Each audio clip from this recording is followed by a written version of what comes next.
Santiago, ¿cómo andás? Bienvenido a Charrúa. Hola Gastón, muchas gracias por la invitación. Bueno, un rato para charlar sobre el entrenamiento. Sí, para mí un placer. Investigador y preparador físico, ahora responsable de Belgrano, ¿no? Ahí en rugby en Argentina, Así ¿verdad? es, así Muy es. bien. Responsable de la preparación física del Gran Athletic, luego del top 14 en Argentina, y también docente investigador en la Universidad de Flores, o sea, con muchos años de trabajo ahí en esa universidad. Colaborador, investigador postdoctoral para la Universidad Federal de San Pablo y el Núcleo de Alto Rendimiento. Tengo la suerte de tener como director del postdoctorado Rinaldo Turco, ni más ni menos, que para mí es no solamente una gran persona, sino una eminencia en el entrenamiento deportivo. Así que bueno, es un poquito el resumen de mi vida hoy en día. Un gran apasionado del entrenamiento y de la investigación, ¿no? Sí, creo que son dos cosas que he aprendido a combinar. Creo que el entrenamiento sin base científica lo veo difícil. Eh, Creo que es muy difícil llevar adelante un trabajo genuino y realmente que pueda llevar a los deportistas a mejorar si no hay una base científica. Y creo que la ciencia sin aplicación práctica, sobre todo en el entrenamiento, es difícil de abordar.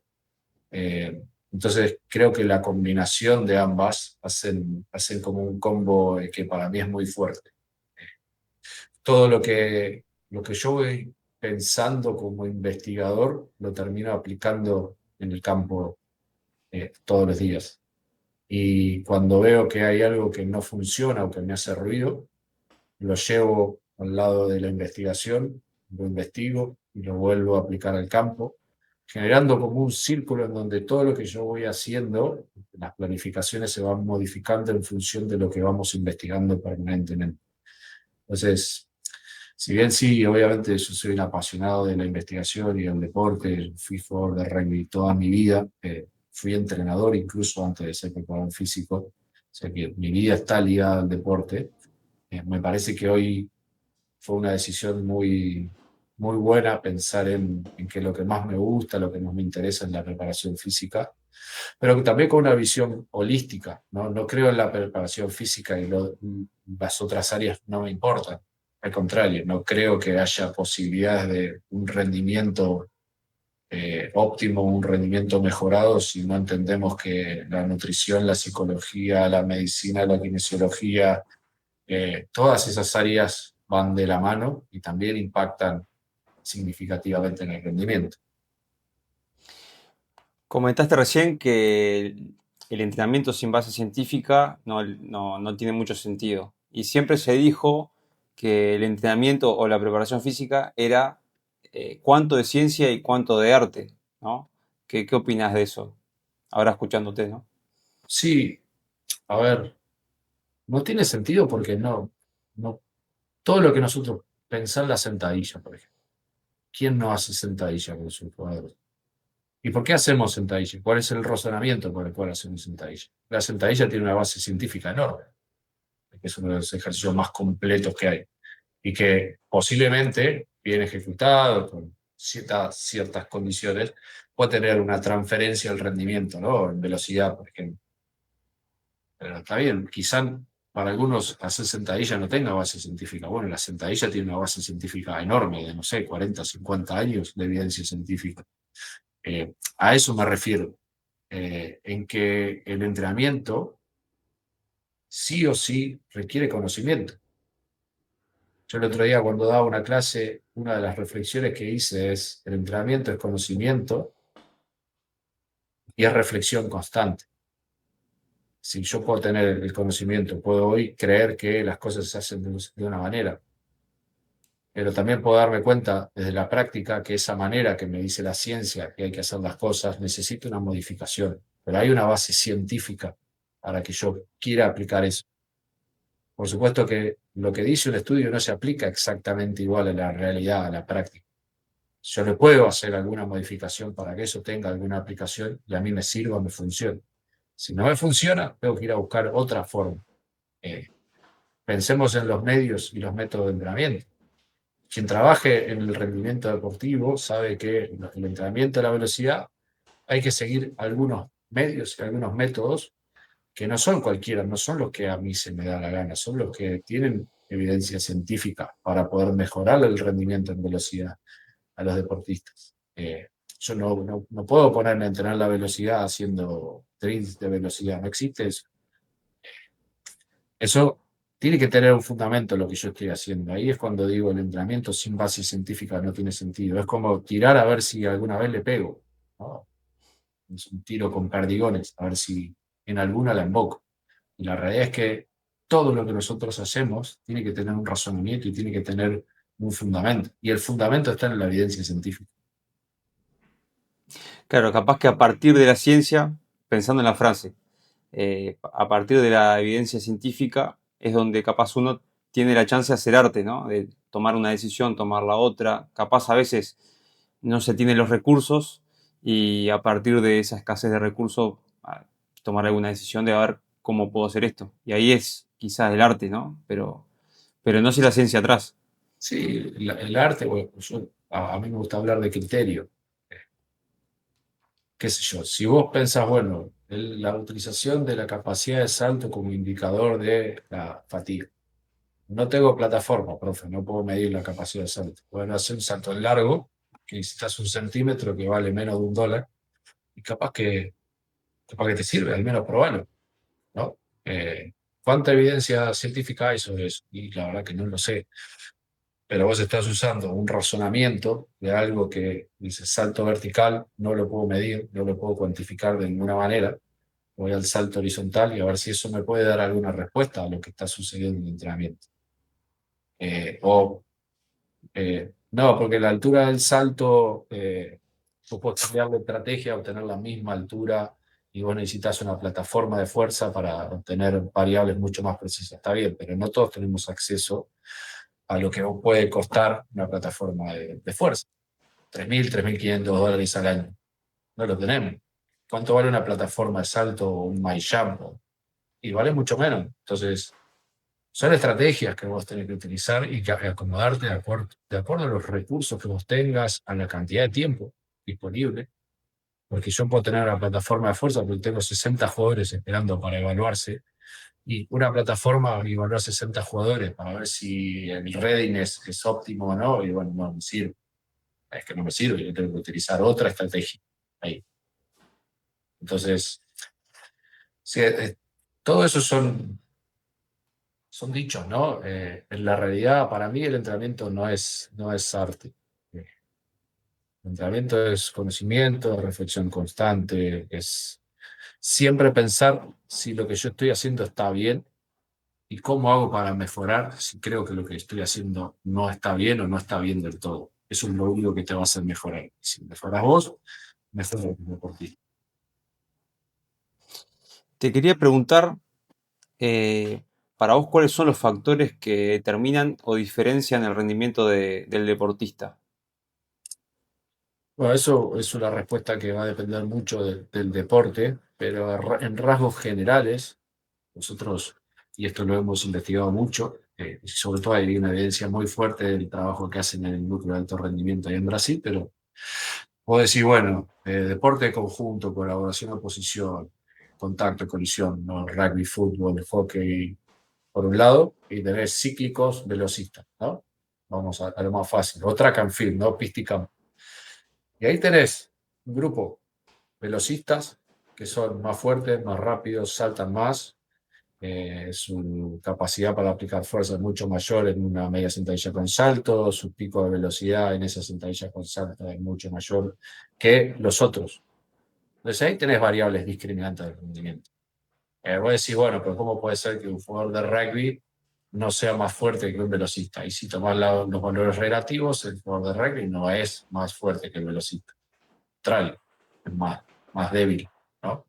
Después ahí está la discusión, bueno, pero vos tomás la fuerza como si fuese la 1RM en sentadilla. Bueno, sacá la 1RM en sentadilla y poné el pico de fuerza alcanzado en un jump squat, por ejemplo. Y ahí siempre el valor relativo va a ser mayor en el velocista que en el jugador de rugby.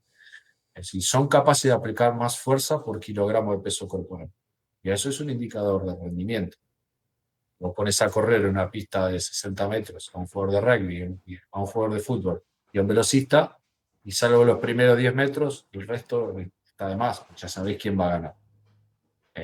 Entonces, ahí tenés muchos factores que son determinantes y son discriminantes del rendimiento. La fuerza, la velocidad, la capacidad de salto. Parece que ahí está el diferencial. Después, si querés ver un diferencial de un corredor de, no sé, resistencia, por ejemplo, seguramente tenga un consumo de oxígeno mucho mayor que lo que puede tener un jugador de fútbol o una jugadora de fútbol. Da igual. Su consumo de oxígeno va a ser siempre mucho mayor. Pero eso tiene que ver con los deportes que practican también, ¿no? Para que se entienda bien, porque capaz que no, a alguno le queda alguna duda. ¿Qué es la fuerza relativa? Yo lo defino como más allá de que es la relación entre un valor máximo, por ejemplo, como puede ser la RM, 100 kilos, y el peso corporal. Me gusta definirlo como la cantidad de fuerza que vos podés aplicar por kilogramo de peso corporal, por ejemplo.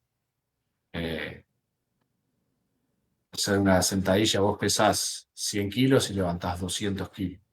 ¿Cuál es tu fuerza relativa? Es 2. Bueno, si vos levantás 2 kilogramos de peso por kilogramo de peso corporal. Cada vez levantás 2 veces tu peso corporal. Eso es una buena definición de la fuerza relativa. Bastante simple, ¿no? Sí, sí. Porque obviamente, insisto, si vos trabajás en deportes, se voy a poner el fútbol, donde las características son bastante homogéneas, ¿no? Entre deportistas. Obviamente que por puesto vos podés encontrar diferencias. Un central puede ser más alto, un poco más pesado que, no sé, que un mediocampista. Bueno, no conozco en general tanto de fútbol, pero más o menos es bastante homogéneo. Te vas al rugby, te encontrás con una heterogeneidad enorme. La primera línea, la segunda línea, la tercera línea, en la pareja de medios, en los winners, en fullback, son todos muy diferentes. Entonces ahí la fuerza relativa juega un papel fundamental, porque cuando vos vas a comparar, que decís, este jugador su RM es 200 kilos y este jugador su RM es 200 kilos, pero uno pesa 80 y el otro pesa 120, y bueno, el que pesa 80 es más fuerte, que levantan, los valores absolutos que levantan son los mismos, la cantidad de fuerza que pueden aplicar ante la misma carga es diferente. ¿Y qué tan importante es esa fuerza relativa? Es decir, te reformulo la pregunta. Eh, Me imagino que debe haber un parámetro de peso eh, por el mínimo para que esa fuerza relativa tenga cierta fuerza como criterio. Te pongo un ejemplo. Yo al trabajar con jugadores de fútbol, quizá algún jugador que pese 55 kilos, yo he tenido jugadores de 55 kilos de peso, levantar capaz, dominadas y hacer con colgado 20 kilos extra, ¿no? Y su fuerza relativa era mayor que alguien que pesaba más. Pero claro, en lo que era duelos, en lo que era quizás un cuerpo a cuerpo, en una marca un poco más cerca, siempre perdía, siempre lo movilizaban por un tema de lo que pesaba la persona. Entonces, creo que debe haber valores mínimos, por ejemplo, en Eh, fútbol, que son por lo general 70 kilos, 70, 80 kilos de lo que pesa un jugador, para que esa fuerza relativa tenga cierto peso. lo que pasa es que en una dominada la expresión de fuerza está dada sobre todo por los miembros superiores. Y ahí juega mucho el largo de brazos, lo que pesa el sujeto. Si pesa muy poco le va a costar menos, si tiene brazos cortos, si tiene brazos largos.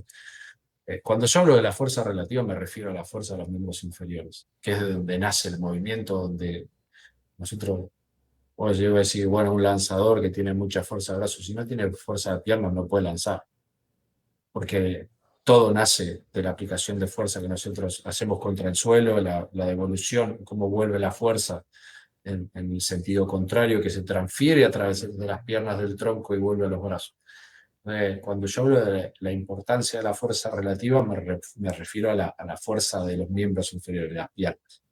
Si vos me decís que ese tipo de 55 kilos levanta 110 en sentadilla, y yo digo que es fuerte. Si en dominada tiene una fuerza relativa muy alta, pero después te pierde los duelos, bueno, probablemente el problema está en los miembros inferiores, que es lo que, con lo que el tipo se mueve.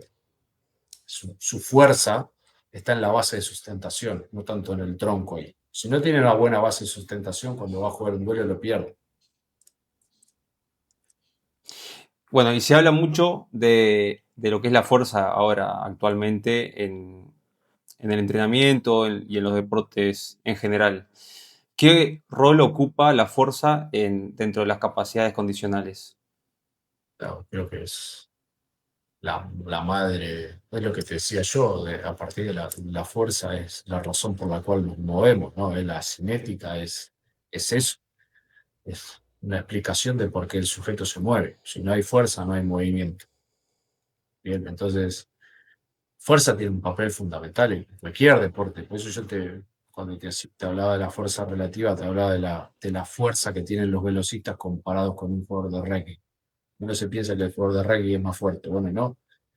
Y no solamente eso, si vos lo ves en la cantidad de fuerza que aplica un sprinter no sé, en una fase de velocidad máxima, bestial. 5, 6, 7 veces su peso corporal. Estamos hablando de, no sé, un tipo que pesa 90 kilos, un Usain Bolt, multiplicarlo por 10 son 900 y multiplicarlo por 6 son capaz que 6.000, 7.000 newtons en un sprint. Es algo que vos no vas a conseguir nunca haciendo una sentadilla, ni un levantamiento olímpico, ni nada. Pero estás aplicando tanta fuerza que sin fuerza el tipo no se podría mover. Las fuerzas que suceden durante un sprint son altísimas y son diferentes de acuerdo a la fase. Pero para mí la fuerza es lo que explica el movimiento, o sea, es una definición básica de la biomecánica, ¿no? Y a partir de eso es donde el rendimiento puede empezar a tener sentido. Si no hay fuerza, no hay nada, sinceramente. Es un tipo que no tiene fuerza, no puede empezar a pensar en nada. Lo primero que vos le tenés que decir a un tipo, a a un deportista, una deportista es, ok, vos estás lesionado, lo primero que tenés que hacer es recuperar tu fuerza. Si no recuperas la fuerza, yo no te puedo poner a correr, que no vas a soportar esas fuerzas cuando te estés moviendo. Fuerza de impacto en el suelo cuando estás corriendo, si no tenés fuerza, el cuerpo no la soporta, la rodilla se inflama, el tobillo se inflama, o lo que esté lesionado termina sufriendo. Bueno, y la fuerza tiene un papel importantísimo en lo que es lo que se conoce ahora y se ha popularizado mucho, lo que es la prevención de lesiones. O a mí me gusta, por lo que lo leo, reducir el riesgo a lesionarse. Sí, sí. También una cuestión semántica, pero en definitiva, eh, esto lo hemos hablado con algunos colegas, con Edu Tondelli, que formó parte de nuestro proyecto, y él empezó a hablar hace poquito de efecto protector, ¿no? O tratar de proteger a los deportistas contra las lesiones. O reducir el riesgo o la prevención de lesiones, como más te guste. Me parece que otra vez ahí la fuerza juega un papel fundamental. Tenés una lesión de isquio, el isquio lo primero que le pasa es cuando se lesiona, pierde fuerza. Entonces, para que el tipo pueda volver a sprintar, tiene que volver a pasar por todo un proceso en donde por lo menos el tipo haya recuperado su fuerza. Por eso digo que la fuerza en sí mismo es la razón por la cual nos movemos. No puede haber nada si no hay fuerza. A partir de ahí nosotros tenemos que construir el rendimiento. Tenemos que empezar a pensar en que el deportista sea más rápido, que pueda saltar más, que sea más resistente a la pérdida de fuerza, que tenga más capacidad de resistencia. Pero si no existe eso, lo que es la base del movimiento, es un cimiento que tiene que estar bien firme. Bien. Santiago, últimamente ustedes han investigado con tu grupo de investigación lo que es el déficit de fuerza. ¿Nos puedes explicar un poco qué se refiere? Sí, me gusta explicarlo bastante rápido y simple, porque la realidad es que el déficit de fuerza es un concepto muy, muy antiguo, pero muy poco investigado. Creo que hay 6 o 7 investigaciones publicadas sobre el déficit de fuerza y todas son de nuestro grupo de trabajo, pero la realidad es que también tenemos que decir que conocemos muy poco. El déficit de fuerza conceptualmente es la diferencia porcentual entre el pico de fuerza ante una carga máxima, por ejemplo, el 100% mi 1RM, y cualquier carga submáxima. Puede ser, por ejemplo, el 40% del RM. Es la diferencia porcentual entre el pico de fuerza con el 100% y el 40%. Eso te da un valor en porcentaje. Y eso es lo que se conoce como déficit de fuerza. Eso no hay que confundirlo con los déficits o con las asimetrías, no tiene nada que ver. Eh, y de alguna manera, lo que nosotros más investigamos es lo que sucede con el déficit de fuerza con la carga más ligera, que es donde es más difícil mejorar la fuerza. Porque con las cargas más ligeras, como las velocidades son muy altas, hay menos tiempo para aplicar fuerza. Y es ahí donde está el mayor problema del entrenamiento. Entonces, si yo logro en un proceso de entrenamiento aplicar más fuerza, por ejemplo, ante el 40% de mi 1RM en sentadilla, aunque yo mantenga mi pico de fuerza y mi 1RM en los mismos valores que antes, yo hice una reducción del déficit de fuerza. Mi potencial para aplicar fuerza se vio mejorado. Lo que no hemos visto mucho en investigación que ese déficit de fuerza tiene una relación bastante importante con el rendimiento en velocidad y con la capacidad de salto. Lo vimos en un trabajo que se publicó con sprinters y jugadores de rugby y lo vimos con otro trabajo que se publicó solamente con jugadores de rugby. O sea, los resultados son similares. Lo que pasa es que cuando intentamos hacer intervenciones para ver qué sucedía cuando el déficit de fuerza disminuía, qué pasaba con el rendimiento en velocidad, lo que vemos es que el mayor problema es reducir el déficit, es decir, aumentar ese potencial para aplicar fuerza.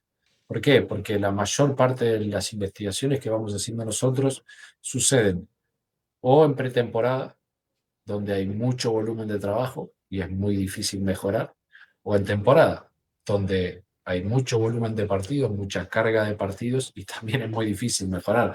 Entonces vos me decís a mí, bueno, entonces, ¿para qué entrenamos? Y muchas veces, sobre todo cuando trabajamos deportistas de alto rendimiento, el objetivo es mantener el rendimiento lo más alto que podemos y evitar que disminuya por efecto de la competencia, de la acumulación de entrenamientos, etc. Es decir, mantenerlos en pistas sanos y que rindan, digamos. Exactamente, exactamente.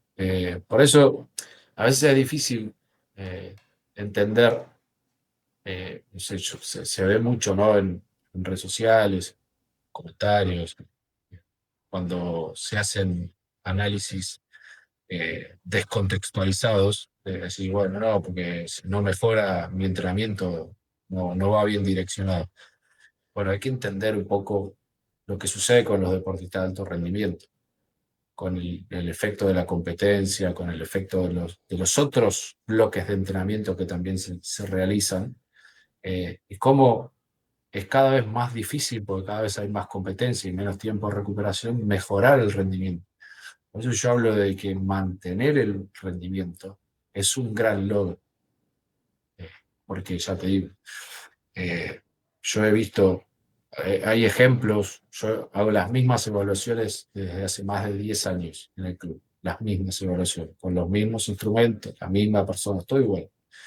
Y te puedo asegurar que hay jugadores que tienen, por ejemplo, una RM de 10 años para acá, que va entre 205 y 215 y que no ha pasado ni para abajo ni por arriba de eso en 10 años, evaluado durante 2 veces en una temporada. Y cualquiera te podría decir, bueno, pero el jugador nunca mejoró. Y yo te puedo asegurar que ese deportista ha tenido un altísimo rendimiento en el campo y sin embargo su sentadilla se mantuvo relativamente estable. Y eso es un efecto positivo del entrenamiento. Eh, lo podemos llevar a algo mucho más simple, que es el principio de los retornos decrecientes. Es decir, cuanto más experiencia tiene el deportista, menos capacidad para mejorar tiene.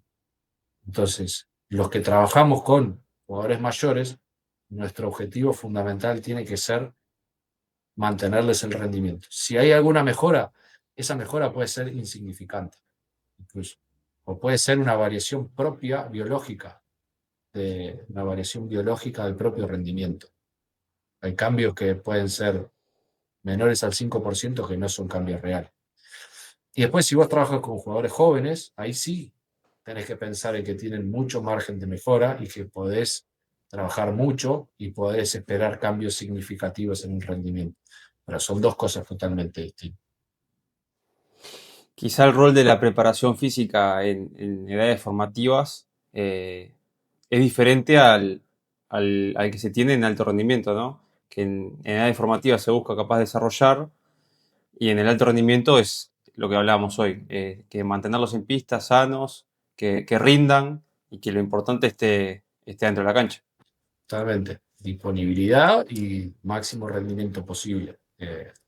Y además, otra vez, si vos querés pensar que el rendimiento es solamente la 1RM en sentadilla o la 1RM en banco plano o la capacidad de salto, estás teniendo una mirada muy, muy acotada de lo que es el rendimiento.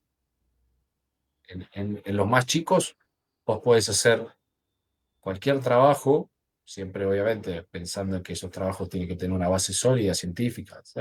Y que los jugadores van a ir mejorando paulatinamente. Entonces vos ahí estás haciendo el aprovechamiento de esas fases sensibles para que el jugador vaya mejorando.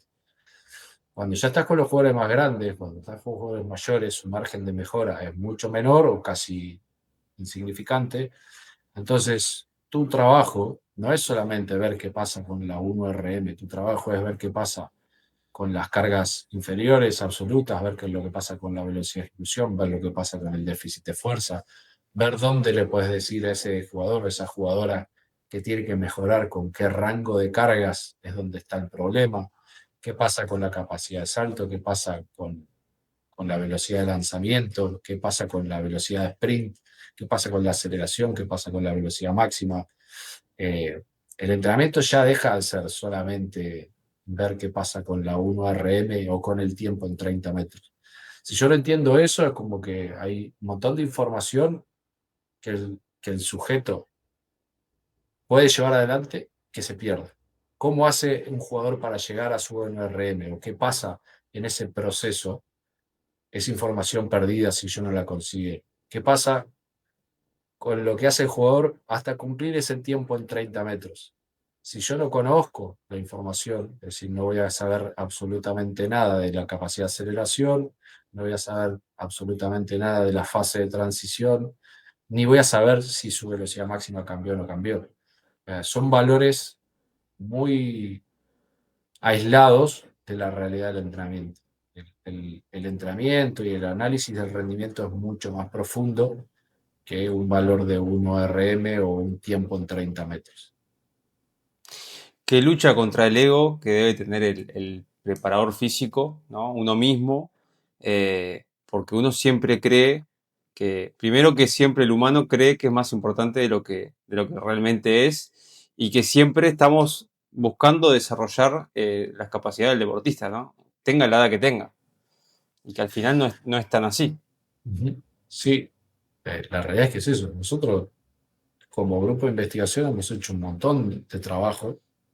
Incluso hemos hecho también trabajos con jugadores juveniles sub-19 que están ahí en ese momento en que empiezan a terminar de atravesar una etapa de mejora para entrar en una etapa más de estancamiento. Y hemos visto mucho las dificultades, sobre todo para mejorar, por ejemplo, el rendimiento en velocidad, que es muy difícil, muy difícil. Es una de las cualidades más difíciles de entrenar, más difíciles de mejorar, eh, más difíciles de medir. eh, y por ahí en esas edades encontrás mejoras importantes en la capacidad de aplicar fuerza, pero la velocidad no mejora. Y después, otra vez, yo como preparador físico, mi objetivo es buscar el mejor rendimiento visto de una manera holística de los jugadores, hablar con los entrenadores para ver cómo los ven, hablar con los jugadores para ver cómo se sienten. Y obviamente que tengo valores de medida y esas medidas me sirven a mí para detectar. Si hay un jugador que históricamente tiene un valor, supongamos, una 1RM de 200, y me tocó evaluarlo a mitad de año, y su RM bajó a 140, inmediatamente yo voy a tener que intervenir sobre eso, porque hay algo que está pasando. Bien. Pero en general el deportista va a estar siempre en sus valores de esas cualidades físicas, siempre dentro de los valores normales que tiene cada jugador individualmente. No estoy hablando de la media de un equipo ni nada, sino yo hago un análisis individual del rendimiento de cada jugador. Es ahí, yo lo único que puedo esperar de ellos es que cuando tienen que entrar a rendir a campo, a la competencia, estén al máximo posible. Pero yo ya pasé la etapa de que no, los tengo que mejorar y no, si no los mejoro yo, la culpa es mía o ellos no entrenan bien o la realidad es que entendí que el rendimiento a ese nivel es muy difícil de mejorar. Claro. Santiago, uno de los métodos que has mencionado bastante es el entrenamiento de la velocidad, que se nota que te apasiona y que lo has investigado bastante. Y su aplicación con el trineo lastrado. ¿Qué me puedes comentar acerca de este material para su entrenamiento y desarrollo? El trineo para mí es un medio más de entrenamiento. Vos tenés, dentro de lo que son los métodos de entrenamiento de la velocidad, tenés tres. El primario, que es sin carga añadida, y después ese método primario se puede aplicar a partir de entrenar la velocidad de diferentes formas, en distancias cortas, distancias largas, diferentes partidas, eh, de velocidad lanzada, etc. Después tenés el secundario que se divide en resistido y asistido. Dentro del resistido hay medios de entrenamiento, uno de ellos es el trineo. Dentro de todos los medios que hay, uno de los más usados es el trineo de arrastre. Yo siempre digo, es el más investigado, pero es el menos versátil. Es decir, si yo quiero entrenar el cambio de dirección con un trineo de arrastre, no lo puedo entrenar. Con un chaleco sí. Si yo quiero entrenar la agilidad, no estoy hablando de cambio de dirección, estoy hablando de cambio de dirección, máxima velocidad y toma de decisiones. Con un trineo de arrastre no lo puedo hacer, con un chaleco sí lo puedo hacer. Por eso digo, el chaleco, quizás no tan estudiado, mucho más versátil, me permite entrenar la velocidad de otras maneras que el trineo no. Dicho eso, el trineo, ¿para qué me sirve? Bueno, tengo que conocer algunas cuestiones que tienen que ver con la implementación de los trineos, de arrastre, el punto de sujeción, el largo de la cuerda. Es decir, el largo de la cuerda, si es demasiado corto, por ejemplo, 2 metros, esa cuerda me termina dando una orientación casi vertical, ¿no? Cambie el ángulo de aplicación de fuerza, entonces eso termina haciendo que el trineo se despegue del suelo y haga como un sapito, ¿no? Que va Claro, levantando, y que la orientación de la fuerza sea muy pronunciada, casi vertical. Entonces yo tengo que buscar una correa que sea más larga, que disminuya ese ángulo en relación con el suelo y que me permita a mí tirar de una forma que la dirección de la resistencia sea bastante más horizontal que si la correa es muy corta. La fricción con el suelo, eso es muy importante porque cada superficie tiene una fricción diferente. La resistencia no es constante, es decir, no es la misma la fuerza que aplico al inicio que la fuerza que aplico al final, obviamente porque la fricción va a ir modificándose también conforme aumente la velocidad. Entonces, hay muchas consideraciones que se desconocen y que debemos conocer. Otro punto importante es cómo aplicamos la carga.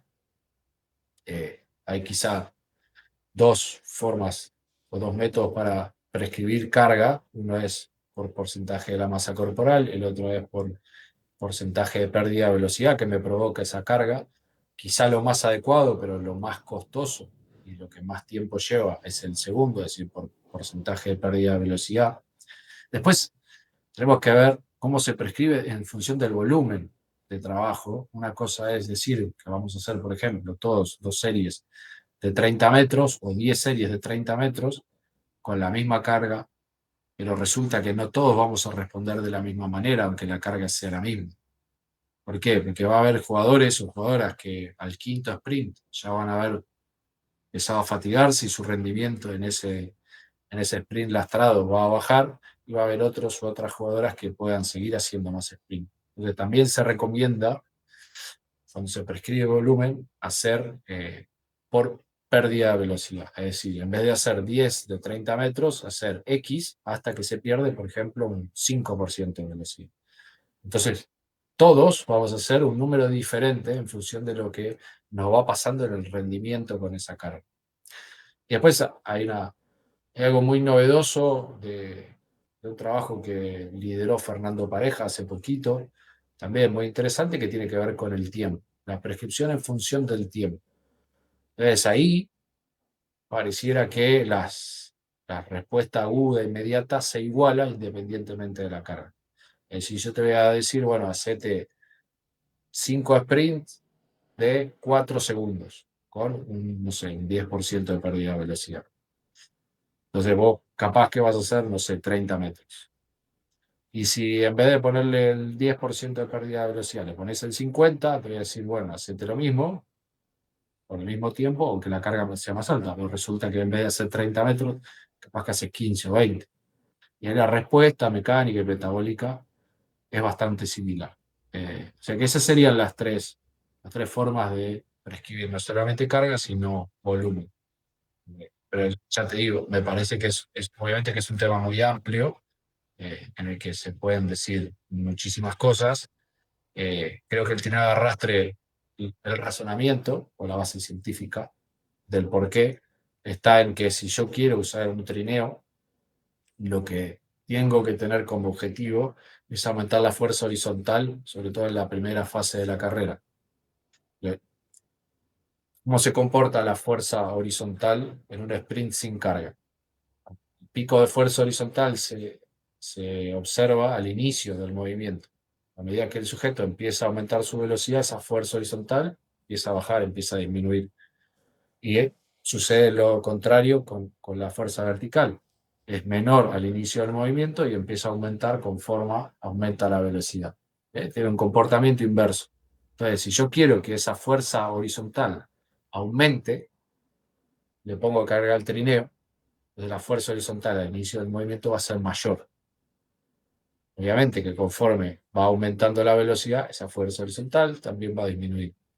Lo que quiero marcar con esto es, la fuerza horizontal es importante, pero no es fundamental ni es lo único que importa en el rendimiento en velocidad. Si tenemos, la fuerza es una magnitud, es vectorial, entonces tenemos que pensar en la fuerza no solo horizontal, sino en la fuerza vertical, sino en el ángulo en que aplicamos fuerza, en la resultante. Esas tres fuerzas, sobre todo, son las que son determinantes del rendimiento. Y eso es lo que busca, o lo que buscamos cuando utilizamos un trineo, es aumentar la aplicación de fuerza horizontal, sobre todo en la primera parte del movimiento. Sí, es un tema muy complejo y cuántas cosas hay que considerar para el uso, ¿no? De que uno quizás se coloca el trineo y arranca y lo que sería el porcentaje de la carga en función del peso corporal de la persona, lo que comentabas de la distancia de la cuerda. Pero para la parte práctica, es decir, en el momento en el campo, con varios deportistas, es un poco complejo, ¿no? El uso del trineo. Sí, sí, sí. Yo ahí siempre recomiendo hacer las cosas simples, porque si vos tenés mucho deportista y querés hacer las cosas complicadas, te complicás a vos mismo. Y tampoco es que hay una ventaja de utilizar el trineo por sobre utilizar, no sé, un chaleco o un sprint sin carga. Está en el razonamiento del por qué vos querés usar una cosa u otra. Por eso digo, ¿cuál es el razonamiento? ¿Cuáles son tus objetivos? Y ahí tenés que seleccionar cuál es el mejor para cumplir tus objetivos. Si vos tenés un grupo grande, lo mejor que puedes hacer es, primero, para mantener las cosas simples, utilizar cargas relativamente ligeras, porque ahí, si yo utilizo, por ejemplo, el 20 o el 30% de la masa corporal, cualquiera te podría decir que eso no es lo correcto y que tendrías que utilizar el método por pérdida de velocidad, ¿no? Sabiendo eso, conociendo las limitaciones que yo tengo, te digo, bueno, sí, tenés razón. Lo que pasa es que yo no tengo tiempo para testear y hacer el cálculo de la pérdida de velocidad con 80 o 100 jugadores, o 20 o 40. Yo no tengo tiempo para eso. Entonces yo te digo, bueno, ok, perfecto, hagamos con el 30% de la masa corporal, que es una carga relativamente ligera, en donde cuando las cargas son relativamente ligeras, incluso hasta moderadas, la variabilidad de la respuesta es mucho menor. ¿sí? Es decir, todos van a responder más o menos igual ante esa carga. Si yo uso cargas muy altas, 100% de la masa corporal, todos van a responder de manera distinta, porque va a depender mucho más de la fuerza, de la potencia, incluso de la velocidad de los sujetos. Si yo uso cargas ligeras, la respuesta va a ser más o menos homogénea. Eso por un lado. Entonces, los puedo dividir, por ejemplo, por posición. Si tengo, no sé, 30 y tengo 10 de cada posición, puedo hacer 6 grupos y tengo 6 trineos. Y si tengo 3 trineos, hago 3 grupos. Y a todos le ponemos la misma carga porque todos pesan, en cada grupo pesan más o menos lo mismo. Entonces, uno va a hacer un sprint. Cuando vuelve, entrega el trineo y el otro va esperando. Y además, yo cuando hago un sprint con carga, tengo que utilizar pausa también. Si usé 20 metros, pensá que la pausa tiene que ser más de 2 minutos. Se recomienda por cada 10 metros 1 minuto de pausa. Y eso cuando no utilizamos una carga. Si utilizamos una carga, la pausa tiene que ser mayor porque la fatiga que genera de manera aguda e inmediata es mucho mayor. A medida que aumenta la carga, la respuesta metabólica y mecánica se va aumentando. Entonces tenemos que buscar igualar esa respuesta. Entonces yo tengo que utilizar una pausa más larga. Imagínate que si tengo 10 para hacer, hace un sprint, vuelve, hace un sprint, vuelve, o pongo 5 a un lado y 5 a 20 metros y van haciendo ahí los sprints. Es una cuestión de estrategias para tratar de optimizar el tiempo, los recursos y que todos puedan hacer ese entrenamiento con trineo. Si vos me preguntas a mí, yo lo haría de esa manera o incluso muchas veces es más fácil directamente proponer entrenamientos sin carga añadida y exponer a los jugadores a altas velocidades o hacer entrenamientos de aceleración, distancias cortas, cambio de dirección, porque me va a facilitar mucho el trabajo cuando tengo grupos grandes. Lo que es la diferencia entre la teoría y el producir ciencia y lo que es el trabajo en campo, ¿no? Sí, eso es un poquito, hay cosas que la investigación no te la da y que te la va dando la experiencia de haber aplicado, de haberte equivocado, de haber visto que no funciona, por más que lo diga la ciencia, y que hay que tratar de modificar para poder adaptar y poder implementarlo de la mejor manera. Ya te digo, sí, es muy lindo el trineo con el 150% de la masa corporal, pero es inaplicable. Inaplicable. El sujeto no se puede mover, no está sprintando, apenas se está marchando. O con que se considera heavy sled training, que es por encima del 80% más o menos de la masa corporal, que genera una pérdida de velocidad del 50%. Eso en definitiva lo que sucede es que dispara de manera muy marcada la respuesta mecánica y metabólica, es decir, el sujeto está haciendo un entrenamiento muy desgastante, pensando en que después, como entramos de manera concurrente, es decir, nadie hoy entrena fuerza y espera 2 días a recuperarse y hacer entrenamiento de técnico-táctico. O sea, hoy es todo junto, todo compactado en un día, el día siguiente y así sucesivamente.